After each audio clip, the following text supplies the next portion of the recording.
이사야 57장 1절에서 5절입니다. 의인이 망해도 그것을 마음에 두는 자가 없고 경건한 사람이 이 세상을 떠나도 그 뜻을 깨닫는 자가 없다. 의인이 세상을 떠나는 것은 실상은 재앙을 피하여 가는 것이다. 그는 평화로운 곳으로 들어가는 것이다. 바른 길을 걷는 사람은 자기 침상 위에 편히 누울 것이다. 너희 점쟁이의 자식들아, 간통하는 자와 창녀의 시들아, 이리 가까이 오너라. 너희가 누구를 조롱하는 거냐? 너희가 누구에게 입을 크게 벌리고 혀를 내미느냐? 너희는 거역하는 자의 자식, 거짓말쟁이의 종자가 아니냐? 너희는 상수리 나무 사이에서 모든 푸른 나무 아래에서 정욕에 불타 바람을 피우며 골짜기 가운데서 갈라진 바위 밑에서 자식들을 죽여 제물을 바쳤다. 아멘. 오늘 말씀은 타락한 시대의 한가운데서 하나님의 안목으로 세상을 보도록 촉구합니다. 세상 사람들이 전혀 주의를 기울이지 않는 일 속에 사실은 대단히 깊고 소중한 하나님의 뜻이 숨겨져 있습니다. 과연 세상의 유혹과 소음 속에서 우리가 진정으로 바라보아야 할 영적인 진실은 무엇입니까? 이사야 56장에서는 유다의 정치, 종교 지도자들의 타락에 대해서 책망하셨습니다. 여기서는 유다 사회 전체의 부패상에 대해서 고발합니다. 이에 대한 심판을 경고합니다. 히스기야의 아들 므낫세 때의 죄악상을 그 배경으로 하고 있습니다. 이사야 57장 1절에 의인이 망해도 그것을 마음에 두는 자가 없고 라고 했습니다. 이사야 선지자는 의인이 죽을지라도 마음에 두는 자가 없다고 탄식했습니다. 이것은 이스라엘 사회가 신앙적으로 타락하여 의인이 죽어도 잘못되었다는 느낌을 가지지 못했다는 것입니다. 특히 우상 숭배를 일삼던 통치자는 하나님을 의뢰하는 자를 죽임으로써 하나님의 사람을 핍박했습니다. 그러므로 의인의 죽음에 대한 백성의 무감각과 무관심은 하나님의 진노가 임박한 상황인 것을 알려줍니다. 세상이 악할 대로 악해져 그 악함이 극치를 이룰 때는 하나님의 정의의 심판이 가까이 왔음을 의미합니다. 의인은 예수님뿐입니다. 의인이 왜 망했는가 하면서 마음에 두는 자가 없습니다. 예수님께서 죽임을 당하신 이유가 무엇일까 하고 관심을 가지는 자가 없습니다. 예수님의 죽으심에 대해서 알아야 합니다. 1절에 의인이 세상을 떠나는 것은 실상은 재앙을 피하여 가는 것이다 라고 했습니다. 더 이상 이 세상에서 재앙을 당하지 않아도 됩니다. 의인의 죽음은 하나님께서 주시는 복입니다. 특히 유다 왕국과 같이 멸망의 심판을 앞두고 있는 상태에서의 의인의 죽음은 하나님께서 환난을 당하지 않게 하시기 위해서 미리 데려가는 은총의 결과입니다. 유다 역사에서 요시야 왕의 죽음이 그러했습니다. 열왕기하 22장 20절에 훌다 여선지는 유다의 멸망을 예언하면서 요시야 왕에게 그러므로 내가 이곳에 내리기로 한 모든 재앙을 내가 죽을 때까지는 내리지 않겠다. 내가 너를 내 조상에게로 보낼 때에는 내가 평안히 무덤에 안장되게 하겠다고 하나님의 말씀을 전가했습니다. 보통은 의인은 장수하고 악인은 단명한다고 합니다. 그러나 아합, 아하시야, 므낫세 같은 악한 자들은 장수하는 반면 의인들이 일찍 죽는 경우가 종종 있습니다. 악인의 장수가 복이 아닙니다. 의인의 요절이 저주가 아닙니다. 1절에 경건한 사람이 이 세상을 떠나도 그 뜻을 깨닫는 자가 없다고 했습니다. 사람들은 이런 사실을 깨달아 알 수 없습니다. 2절에 바른 길을 걷는 사람은 자기 침상 위에 편히 누울 것이다 라고 했습니다.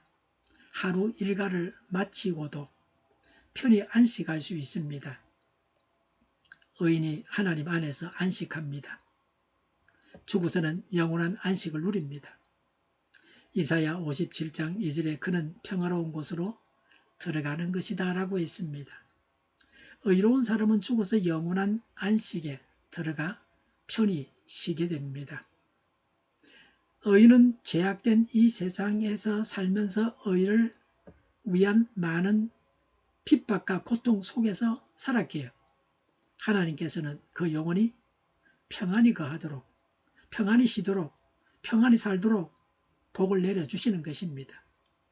사도 바울은 그리스도 안에서 죽는 자들의 평안함을 잠자는 것으로 표현했습니다. 그러므로 의인의 죽음은 성도에게 궁극적인 슬픔이 될 수 없습니다. 겉으로는 고난처럼 보이는 의인이 세상을 떠나면 그 고난처럼 보이지만 사실은 하나님께서 다가올 무서운 심판과 재앙을 그들이 당하지 않게 하시고 영원한 평안으로 인도하시는 은혜의 과정이었습니다. 우리는 세상을 살아가며 눈앞의 상황에 쉽게 일희일비합니다. 하나님을 진실하게 섬기는 성도가 고난을 겪거나 일찍 세상을 떠날 때 세상 사람들은 하나님이 계시다면 어떻게 저런 일이 일어날 수 있는가 하며 조롱하곤 합니다. 그러나 하나님께서는 악이 가득한 세상의 재앙으로부터 하나님의 백성을 건져내어 참된 안식과 평화의 자리로 인도하십니다. 믿음으로 바른 길을 걷는 사람들에게 죽음은 끝이 아닙니다. 하나님께서 예비하신, 하나님께서 준비해 놓으신 완벽한 평안으로 들어가는 문입니다. 이사야 57장 3절에 너희 점쟁이의 자식들아, 간통하는 자와 창녀의 씨들아, 이리 가까이 오너라 라고 했습니다. 점을 치고 간음하는 죄인들입니다. 이런 자들에게 책망하시는 말씀입니다. 이사야 선지자는 이스라엘의 우상 숭배자들에 대하여 무녀의 자식, 간음한 자와 음녀의 씨라고 불렀습니다. 하나님께서는 이스라엘과 언약을 맺으셨는데 이는 한 남자와 여자가 언약을 맺어 서로 정조를 지키는 결혼과 같은 의미의 언약이었습니다. 이스라엘은 하나님의 신부로서 오직 하나님만 사랑하고 의지함으로써 신부의 정절을 지키고 하나님께서는 이스라엘을 모든 위협으로부터 보호해주고 생활에 필요한 것들을 제공하여야 했습니다. 이사야 57장 5절에 너희는 상수리 나무 사이에서 모든 푸른 나무 아래에서 정욕에 불타 바람을 피우며 골짜기 가운데서 갈라진 바위 밑에서 자식들을 죽여 제물로 바쳤다고 했습니다. 숲속에서 이방 신에 대한 숭배를 했습니다. 이스라엘 백성은 흰놈 골짜기에서 몰록신에게 인신제사를 드림으로써 하나님 앞에 가증한 죄를 범하였습니다. 우상을 섬기면서 자식들을 우상에게 바친다고 자식을 죽여 살인했습니다. 이것이 바로 하나님을 떠난 인간이 도달하는 영적 타락의 끝입니다. 자기 욕망을 위해서라면 가장 소중한 자녀의 생명마저 희생시키는 이기심, 이것이 우상 숭배의 본질입니다. 당시 사람들은 정치적 안정을 위해 아시리아나 이집트를 의지하고 물질적 풍요를 위해 이방 신들을 섬겼지만 그 결과는 영적인 파멸과 극심한 잔혹함 뿐이었습니다. 오늘날 우리 역시 같습니다. 눈에 보이는 우상에게 절하지 않더라도 돈과 명예, 쾌락과 성공이라는 우상을 섬기기 위해서 하나님의 뜻을 저버리고 가족이나 양심을 희생시키고 있다면 그것이 바로 현대판 자녀를 바치는 우상 숭배와 다를 바 없습니다. 하나님의 정의를 떠난 자들은 하나님의 백성의 길을 가고 있는 것이 아닙니다. 4절에 너희는 거역하는 자의 자식, 거짓말쟁이의 종자가 아니냐라고 했습니다. 이들은 대를 이어서 하나님께 거역하고 거짓말을 합니다. 이사야 57장 4절에 너희가 누구를 조롱하는 거냐? 너희가 누구에게 입을 크게 벌리고 혀를 내미느냐라고 했습니다. 입을 크게 벌리는 것과 혀를 내미는 것은 남을 조롱하거나 경멸하는 행동입니다. 1절과 2절에서 말한 선지자의 책망을 무시하고 오히려 놀렸습니다. 선지자를 놀린 것을 하나님께 한 것이라고 하면서 나무라시는 겁니다. 세상이 흘러가는 흐름에 마음을 빼앗기지 말고 거룩한 믿음의 자리를 지킬 것을 강력하게 요구합니다. 세상은 끊임없이 탐욕을 부추깁니다. 하나님을 진실하게 믿는 사람들을 미련하다고 조롱합니다. 당장 눈앞에 풍요를 줄 것처럼 현혹하는 세상의 우상들은 결국 우리를 영적인 죽음으로 몰아넣을 뿐입니다. 그러나 세상의 눈에 보잘것없어 보일지라도 하나님 앞에서 바른 길을 걷는 성도에게는 견고하고 영원한 평안이 약속되어 있습니다. 의인의 삶은 이 땅에서 눈물과 고난을 동반할 수 있습니다. 때로는 불의한 세상에서 손해를 보고 잊히는 것처럼 보일 수도 있습니다. 하지만 기억해야 합니다. 하나님께서는 하나님의 백성이 겪는 고통을 모두 아십니다. 마지막 순간에 세속의 모든 재앙과 고통으로부터 구원하여 영원한 침상, 즉 하나님 품 안에서의 완벽한 안식을 주십니다. 세상의 조롱에 굴하지 않고 세상의 힘이나 욕망의 우상을 바라보지 않고 오직 하나님만을 바라는 거룩한 믿음의 사람이 되어야 합니다.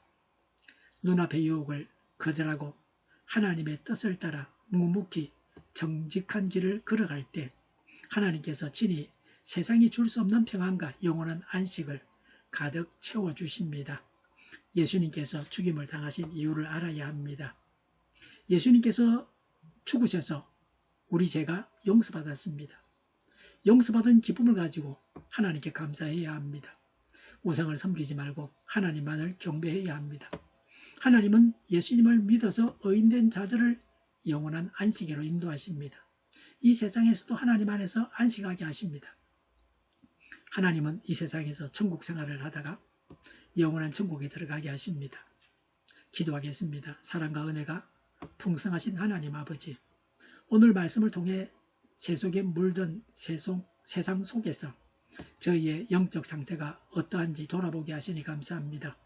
눈앞의 이익과 쾌락을 쫓아가며 하나님을 멀리했던 세상의 어리석은 길을 따르지 않게 하시고 세상의 조롱과 유혹 앞에서도 굴하지 않는 담대한 믿음을 다하여 주시옵소서.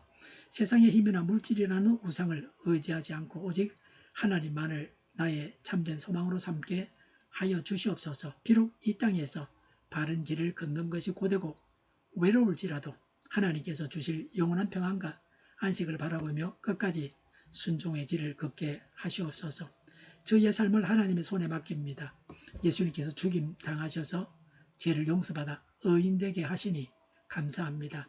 하나님을 믿고 하나님만을 경배합니다. 온 세상의 교회 탄압법이 없어지게 하옵소서. 악인과 악한 사람들의 단체와 악한 일들과 악한 이념들이 드러나고 정제되고 사라지게 하여 주시옵소서. 저희를 불쌍히 여겨 주옵소서. 저희를 악에서 구하옵소서. 하나님의 뜻이 이 땅에서도 이루어지게 하옵소서. 저희의 간구에 응답하여 주옵소서. 기도하기를 쉬지 않게 하옵소서. 저희의 필요를 채워주시옵소서. 오늘도 차고 넘치는 복된 삶을 살게 하옵소서. 감사와 찬양을 하나님께 돌려드리며 우리를 영원한 생명으로 인도하시는 예수님의 이름으로 기도드립니다. 아멘.